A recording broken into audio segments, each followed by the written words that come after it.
Selected Poems of Angelina Weld Grimké. By Angelina Weld Grimké. Wallace Stevens. You know then that it is not the reason that makes us happy or unhappy. The bird sings. Its feathers shine. The palm stands on the edge of space. The wind moves slowly in the branches. The bird's fire-fangled feathers dangle down. Angelina Weld Grimké, 1880–1958.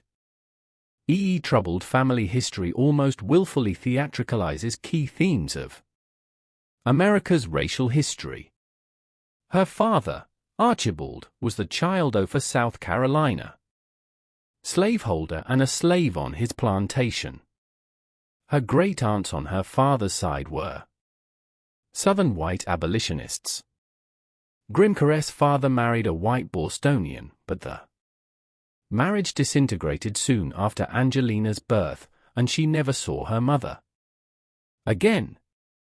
She was educated at Cushing and Carleton academies and became interested in dramatizing the country's racial conflicts. A successful 1916 play, Rachel, was her first major work, after which she published a small number of distinctive and haunting lyrics in several Harlem Renaissance anthologies, including love poems addressed to other women. She was something of a recluse after 1930. Fragment was an untitled manuscript in her papers. Also see Selected Works of Angelina Weld Grimké, 1993. The Black Finger. I have just seen a most beautiful thing. Slim and still. Against a gold sky. A straight, black cypress. Sensitive. Exquisite. A black finger. Pointing upwards. Why, beautiful still finger, are you black? And why are you pointing upwards? Tenebris degree. There is a tree by day that at night has a shadow, a hand huge and black, with fingers long and black, all through the dark, against the white man's house, in the little wind. Poem title, Latin, In Darkness. Angelina Weld Grimké. The black hand plucks and plucks at the bricks. The bricks are the color of blood and very small. Is it a black hand? Or is it a shadow? A Mona Lisa degree. I should like to creep through the long brown grasses that are your lashes. I should like to poise on the very brink of the leaf-brown pools that are your shadowed eyes. I should like to cleave without sound their glimmering waters, their unrippled waters. I should like to sink down and down and down and deeply drown. 2. Would I be more than a bubble breaking? Or an ever-widening circle ceasing at the marge? Would my white bones be the only white bones, wavering back and forth, in their depths? Fragment. I'm the woman with the black skin. I'm the laughing woman with the black face. Poem title, Mona Lisa is a famous portrait by Italian painter Leonardo da Vinci, 1452–1519.